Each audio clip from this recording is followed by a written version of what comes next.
안녕하세요. 가치남입니다. 2월 1일 월요일 국내 증시가 마감되었습니다. 다들 오늘 좋은 하루 되셨나요? 모처럼 반등이어서 그런지 더욱 좋았던 하루였을 거라고 그렇게 생각하고 있습니다. 자, 오늘 코스피가 무려 2.7%의 강한 상승이 나왔고 코스닥은 3% 이상의 강한 상승이 나왔습니다. 장 초반에는 모두 좋지 못한 흐름이 나오긴 했지만 한 30분 정도 그 뒤부터 모두 꾸준하게 좋은 흐름이 나와주었습니다. 이어서 삼성전자 오늘 약 1.2%의 상승이 나왔고 현대차는 무려 4%의 강한 상승이 나왔습니다. 오늘 대형주 대부분의 좋은 흐름이 나왔는데 삼성전자 조금은 그 중에서 아쉬웠던 흐름이었다고 저는 생각이 되거든요.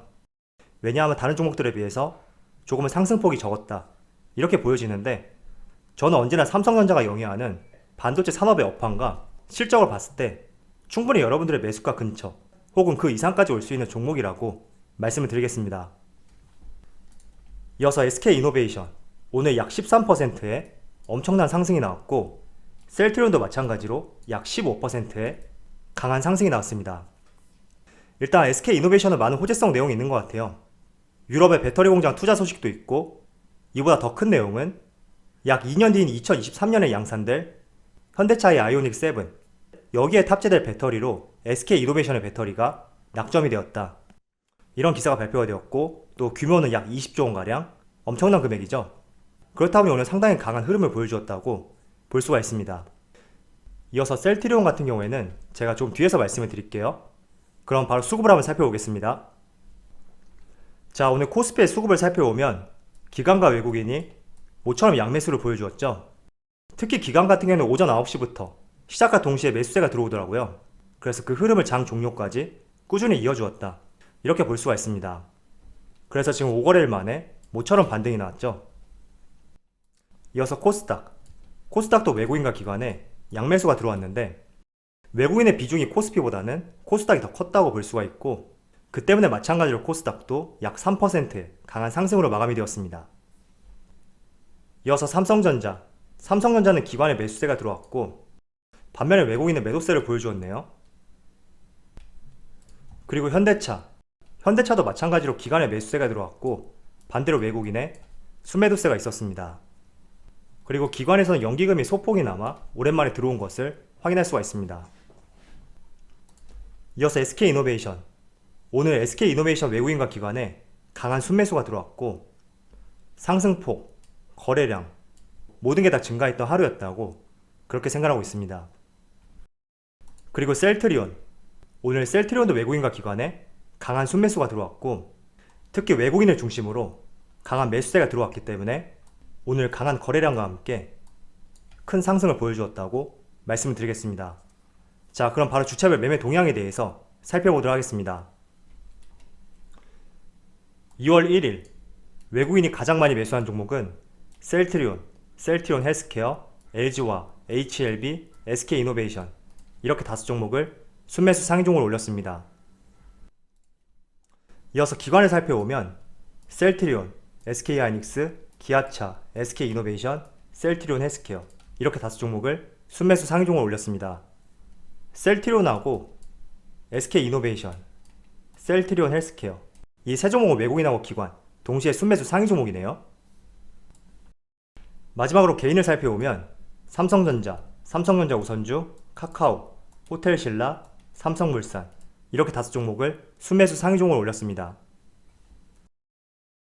자, 현재 제가 촬영하는 시점이 장 종료 약 1시간 30분 전인데 제가 여러분들에게 반등이 나오는 시점 감각에 유지하지 말고 여러가지 지수의 흐름, 상황 이런 것들을 판단해보자고 말씀을 드렸습니다.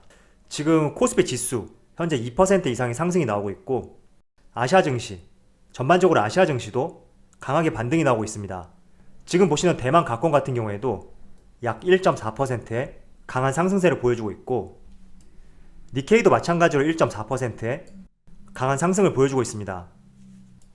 자, 그리고 외국인하고 기관 오늘 수급 흐름을 살펴보면 초록색이 기관이거든요. 그리고 파란색이 외국인인데 지금 기관하고 외국인 오전장부터 꾸준하게 순매수세가 들어오고 있고 그 규모가 지속적으로 늘어나고 있는 것을 알 수가 있습니다. 자, 그래서 전반적으로 국내 증시의 흐름 그리고 글로벌 증시의 흐름 이어서 외국인과 기관의 수급을 살펴봤을 때 오늘은 추가 매수라든지 신규 매수하기 좋았던 하루였다고 저는 생각하고 있습니다. 자, 그렇지만 한 가지 명확하게 할 것은 지금 4거래일 동안 코스피 지수가 강한 하락이 나왔었고 또 게임스탑 이슈 이어서 오늘 저녁에 유럽과 미국 증시 모두 살펴볼 부분이 있기 때문에 우리가 오늘의 반등 적극적으로 매수의 기회이다 이렇게 접근하기보다는 조금은 비중을 조절하면서 대응해야 되는 구간이라고 말씀을 드리겠습니다. 자, 코스피의 일봉 차트를 한번 살펴볼게요. 아마 오늘 많은 분들께서 주가의 하락이 나오지 않을까 이렇게 생각을 했을 겁니다. 대표적인 이유로 지수의 흐름도 전반적으로 안 좋고 또 미국 증시 지난주 금요일날 큰 폭의 하락이 나왔기 때문에 그런 생각들을 하셨을 건데 아마 이런 부분이 아침 시장에도 반영이 되었다고 저는 생각하고 있습니다.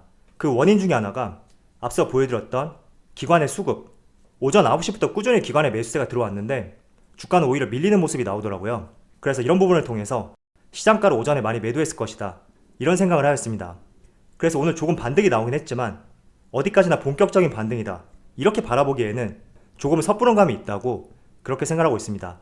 때문에 항상 주식이라는 것은 다음날 주가가 올라갈지 혹은 내려갈지 이런 부분을 포커스 맞추기보다는 추세적으로 어떤 흐름이 나올까 이런 생각을 바탕으로 항상 다양한 구간이 도래했을 때 나는 어떤 대응을 할 수 있는지 이런 부분에 대해서 여러분들이 항상 주식을 할 때마다 더욱 포커스를 맞춰보셨으면 좋겠습니다.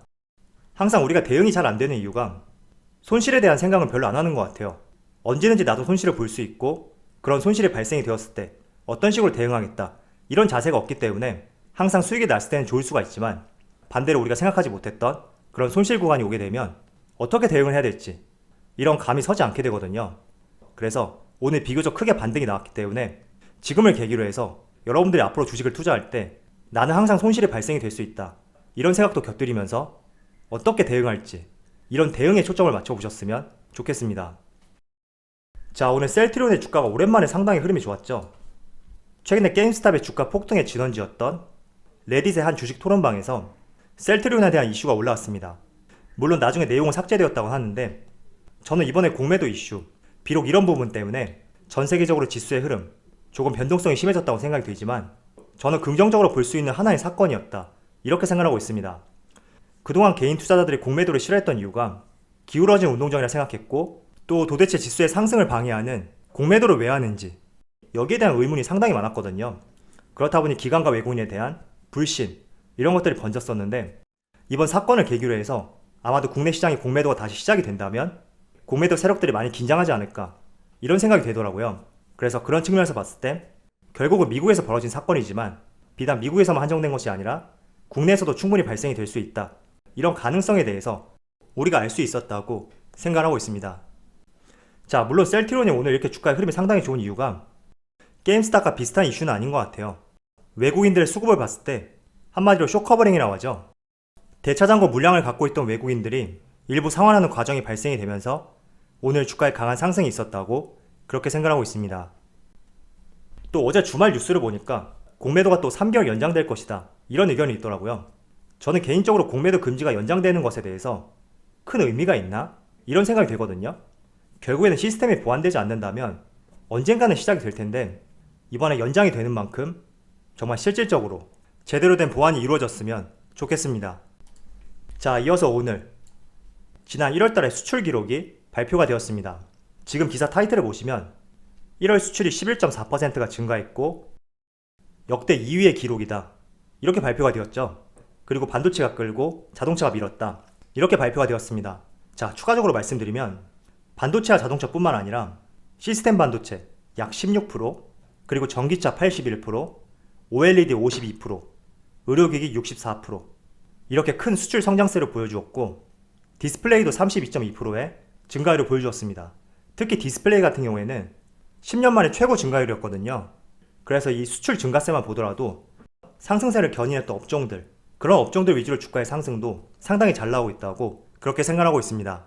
자, 주식을 투자하다 보면 주가가 오르기도 하고 손실이 발생이 되기도 합니다.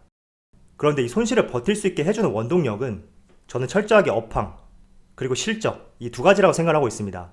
자, 그런 면에서 대한민국 시장 지금 수출 증가세가 꾸준하게 이어지고 있고 수출이 2개월 연속으로 두 자릿수로 증가한 것은 지난 2017년 9월 이후로 40개월 만에 최고치라고 합니다.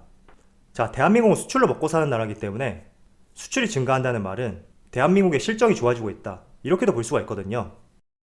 그래서 비교적 지난 4일 동안 주가의 흐름이 약세를 보여주었지만 우리가 이런 부분이 본격적으로 시장이 끝났다, 이렇게 생각하기에는 기업들의 실적, 업황 이런 것들이 너무나 좋기 때문에 우리가 조금은 긍정적으로 생각을 할 필요가 있다고 이렇게 말씀을 드리겠습니다.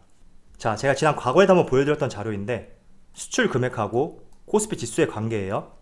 정확하게 똑같다고는 말씀드릴 수는 없지만 추세적으로 봤을 때 수출 금액과 코스피 지수는 비례관계를 보여주는 것을 알 수가 있습니다.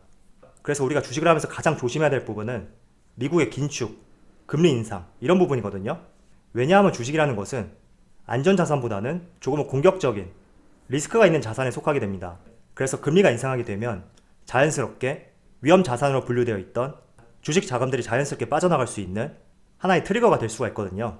그래서 여러분들이 가장 중요시해야 될 부분이 미국의 금리 인상, 이 점에 대해서는 우리가 조심해야 되고, 지금의 상황에 대해서는 실적이 받쳐주기 때문에 지난주처럼 흔들리는 구간은 발생이 되겠지만 추세적으로 주가의 흐름이 꺾일 수 있는 그런 부분은 아니지 않나, 이렇게 말씀을 드리겠습니다.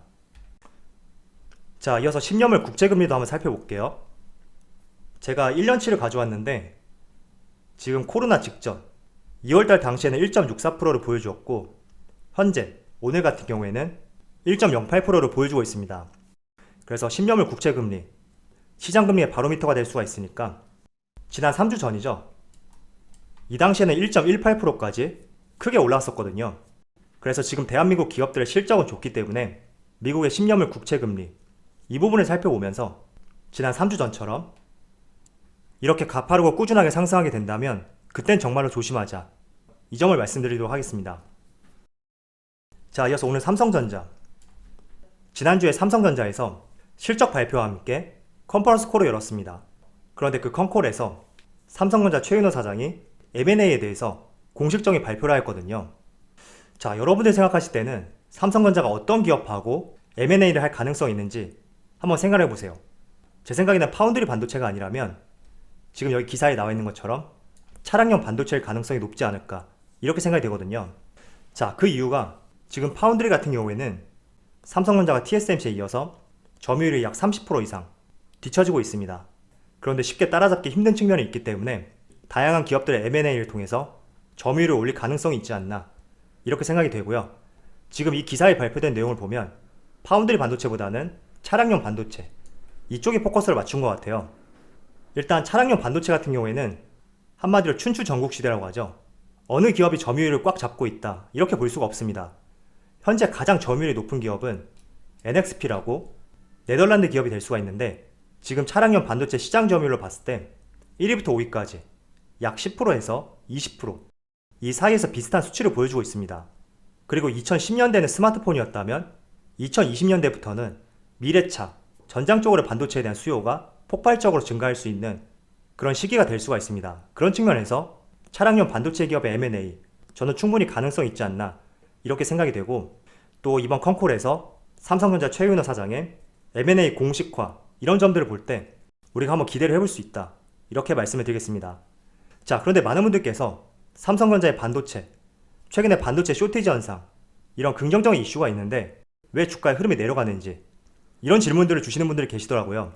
자, 결론부터 말씀을 드리면 삼성전자를 투자할 때는 우리가 오늘의 이슈, 오늘의 흐름, 이런 식의 대응보다는 추세적인 대응을 할 필요가 있습니다. 어제 하락했는지, 오늘 하락했는지, 내일 상승할지, 이런 점을 보고 투자하는 것이 아니라 반도체 쇼티지 현상, 그리고 차량용 반도체, 그리고 앞으로 반도체 수요가 폭발적으로 증가할 것이다, 이런 호재성 내용과 재료들을 토대로 앞으로 꾸준히 실적이 나아질 것이다, 이런 전망과 함께 투자를 해보는 전략이 필요한 종목이다, 이렇게 말씀을 드리겠습니다. 그래서 너무 수학적으로 오늘 좋은 내용이 나왔으니까 주가는 상승해야 된다, 그리고 좋은 내용이 있는데 왜 주가는 떨어지지, 이렇게 수학적으로 연결짓기보다는 항상 추세를 보면서 대응을 해주셨으면 좋겠습니다. 자, 오늘 전반적으로 지수의 반등이 나오긴 했지만 우리가 하루의 흐름을 가지고 본격적인 반등이다, 이렇게 보기에는 위험한 측면이 있습니다. 그래서 앞으로도 대응할 때 글로벌 증시의 흐름, 기관 외국인들 수급을 보시면서 시장의 안정을 찾아가는지 같이 살펴보시면서 대응을 해보셨으면 좋겠습니다. 그럼 오늘 영상에서 마치도록 하고요. 언제나 여러분들의 성공 투자를 기원하도록 하겠습니다. 감사합니다.